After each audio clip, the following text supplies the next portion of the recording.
अस्सलाम वालेकुम वरहमतुल्लाहि वबरकातुहू। आपका होस्ट आलमगीर नासिर ज़ुफ़ैर आपकी खिदमत में एक नए सवाल के साथ हाजिर है। आज हमने फ्रेज और इसकी काइंड्स के बारे में पढ़ना है। फ्रेज के पहले मैंने 3 जुज़ दे दिए। इन जुज़ को अगर अच्छे तरीके से तैयार कर लिया जाए तो ये जो डेफिनेशन दी गई है वो आसानी से तैयार हो जाती है। पहली इसकी शर्त है फ्रेज की, एक ग्रुप ऑफ वर्ड्स, लफ्जों का गिरोह होना चाहिए और गिरोह के लिए 2 लफ्ज होना शर्त है। कम से कम 2 लफ्ज, ज्यादा से ज्यादा की कोई हद नहीं है। कम से कम 2 लफ्ज होने चाहिए, एक ग्रुप ऑफ वर्ड्स। दूसरी इसकी शर्त है इनकम्प्लीट सेंस।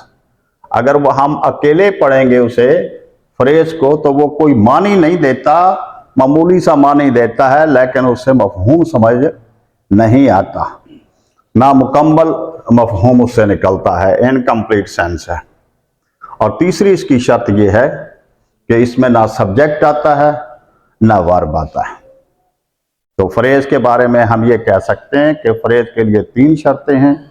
एक ग्रुप ऑफ वर्ड्स पहली शर्त है, दूसरा वो ग्रुप ऑफ वर्ड जो है इनकम्प्लीट सेंस देता है, तीसरा है उस ग्रुप में किसी किस्म का कोई सब्जेक्ट या वर्ब नहीं होता।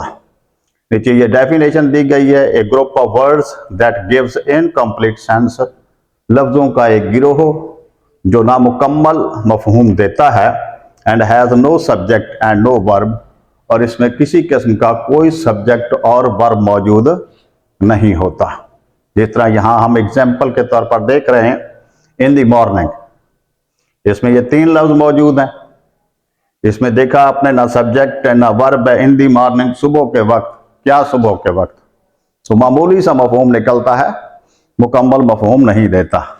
इन दी वेस्ट, मगरिब में, यह भी नामुकम्मल मफहूम देता है।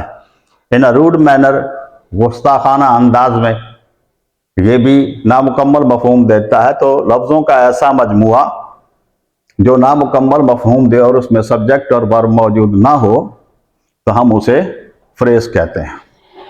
फ्रेज की ये दर्ज झेल काइंड्स हम आप पढ़ेंगे। पहली काइंड है नाउन फ्रेज। नाउन फ्रेज को पढ़ने से पहले इंतहाई तवज्जो के साथ समाप्त करेंगे कि फ्रेज का लफ्जी माना होता है गिरोह। इसकी डेफिनेशन से ही आपको इसकी एक्सप्लेनेशन, जिसे हम आम तौर पर डेफिनेशन कहते हैं, इस लफ्जों से ही आपको, इसके नाम से ही समझ आ जाएगा। फ्रेज का मानी होता है गिरोह, लफ्जों का गिरोह, और नाउन के मानी नाउन, इसम। नाउन की जगह जो लफ्जों का गिरोह आएगा वो नाउन फ्रेज कहलाएगा। नीचे देखें, a group of words that does the work of a noun, लफ्जों का ऐसा गिरोह जो नाउन का काम करे या नाउन की जगह इस्तेमाल हो, हम उसे नाउन फ्रेज कहते हैं। नीचे वाले एग्जाम्पल में गौर से देखें, द सन सेट्स, सूरज गरूब हो जाता है, इन द वेस्ट, मगरिब में। अब अगर सेट्स के बाद हम कोई नाउन लगाते, ही हेल्प्स, वो मदद करता है, दी पोर, गुरबा की, यहां दी पोर बतौर नाउन इस्तेमाल है। तो अगर हम इसकी जगह लफ्जों का गिरोह इस्तेमाल करें तो वो नाउन फ्रेज कहलाएगा। इसी तरीके से इन दी वेस्ट नाउन की जगह इस्तेमाल है और लफ्जों का गिरोह है। ये बजाते खुद अकेला नामुकम्मल मफहूम देता है, इसलिए ये बजाते खुद नाउन फ्रेज है। ए रोलिंग स्टोन गैदर्स नो मास, ये बुनियादी तौर पर एक प्रोवर्ब है। इसमें आपने देखा, अगर रोलिंग स्टोन, लुढ़कता हुआ पत्थर, अगर हम इसकी जगह सिर्फ नाउन इस्तेमाल करें तो इसमें आप देख रहे हैं कि इसमें वर्ब भी मौजूद नहीं है, इसमें सब्जेक्ट भी मौजूद नहीं है, लफ्जों का गिरोह है, फिक्रा के शुरू में इस्तेमाल हुआ है। तो हम ये कह सकते हैं कि ये रोलिंग स्टोन जो है ये नाउन फ्रेज है। तो आपने देखा कि पहली मिसाल में नाउन फ्रेज बाद में, फिक्रा के एंड पे, और दूसरी मिसाल में नाउन फ्रेज फिक्रा के शुरू में आता है, पर साबित ये हुआ नाउन फ्रेज फिक्रा के आगाज में भी हम इस्तेमाल कर सकते हैं, फिक्रा के एंड पर भी इस्तेमाल हम कर सकते हैं। हम यूं भी अंग्रेजी में कह सकते हैं, we can use a noun phrase at the beginning of the sentence और at the end of the sentence. जुमले के एंड पर भी, इख्तिताम पर, और जुमले के आगाज में हम अपना नाउन फ्रेज इस्तेमाल कर सकते हैं। एक दफा फिर समाप्त करेंगे कि लफ्जों का वो गिरोह जो नाउन की जगह इस्तेमाल होगा या नाउन का काम करेगा, नाउन फ्रेज कहलाएगा। लेकिन फ्रेज के लिए शर्त यही है कि उसमें सब्जेक्ट और वर्ब मौजूद ना हो।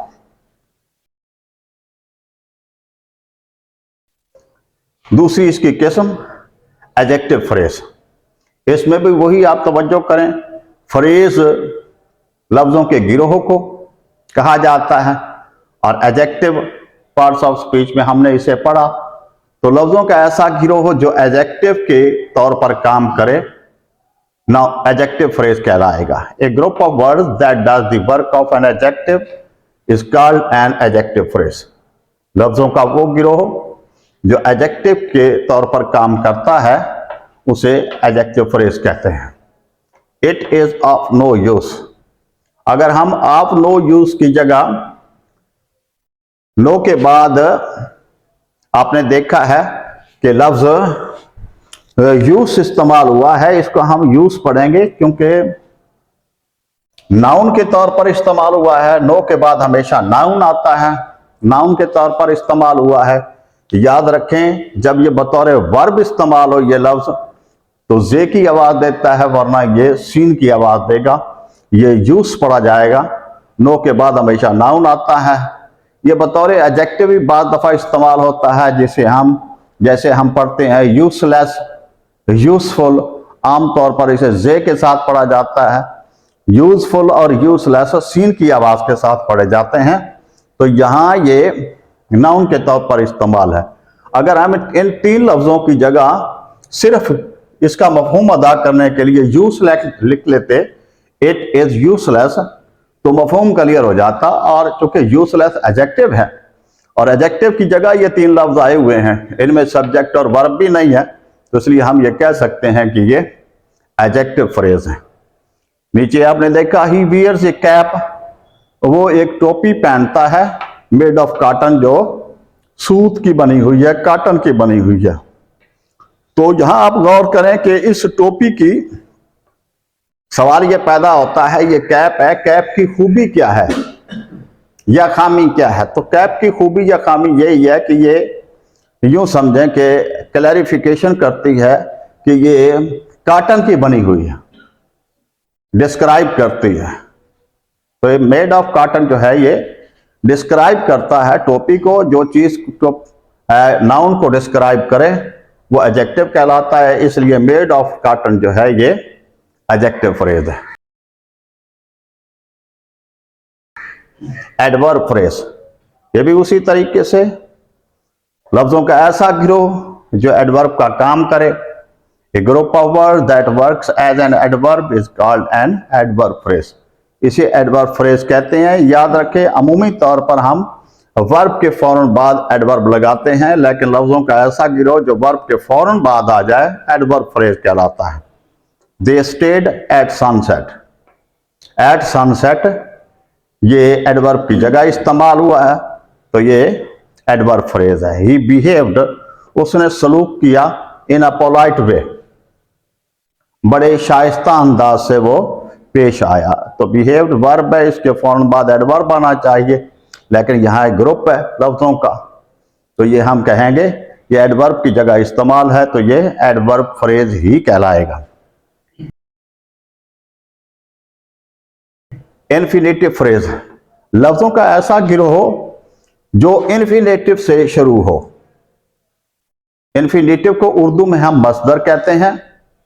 जब हम मस्दर, उर्दू ग्रामर में मस्दर बनाने के लिए फेल के साथ ना लगा दिया जाता है, जिस तरह लिख, लिखना, पढ़, पढ़ना, रोना, धोना, जाना, आना, खाना, चलना, फिरना, उठना, बैठना, ये सारे मस्दर हैं।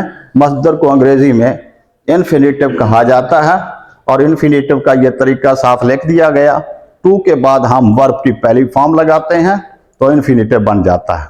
मजीद इस मिसाल से जाहिर है, I want to help you, to के बाद देखें पहली फॉर्म लगी हुई है तो ग्रुप भी है, तो ये हम कह सकते हैं कि ये इन्फिनेटिव फ्रेज है। To learn this lesson is very easy, इस सबक को याद करना बहुत आसान है। टू के बाद पहली फॉर्म भी है और दो लफ्जों का मजमुआ भी है, तो ये इन्फिनेटिव कहलाता है। प्रेपोजिशनल फ्रेज, ये हमेशा प्रेपोजिशन से शुरू होता है। जिस तरह मिसाल से जाहिर है, he helps me with a lot of money, वो मेरी मदद करता है बहुत सी रकम के साथ। विद प्रेपोजिशन है, लफ्जों का ऐसा गिरोह जो प्रेपोजिशन से शुरू हो, ये प्रेपोजिशनल फ्रेज कहलाता है। He ran and jump over the dog, वो भागा और उसने कुत्ते पर से छलांग लगा दी। यहां आपने देखा over the dog, over preposition है और आगे डॉग जो है ये नाउन है, नाउन के तौर पर इस्तेमाल है। तो इस तरीके से हम ये कह सकते हैं कि ये ओवर जो है ये प्रेपोजिशन है, तो लफ्जों का गिरोह भी है, तो हम ये कह सकते हैं कि ये प्रेपोजिशनल फ्रेज है। तो प्रेपोजिशनल फ्रेज ऐसे फ्रेज को कहा जाता है जो किसी प्रेपोजिशन से शुरू हो, और लफ्जों का गिरोह जो प्रेपोजिशन से शुरू हो प्रेपोजिशनल फ्रेज कहलाता है। आपकी समातों का शुक्रिया, मेहरबानी।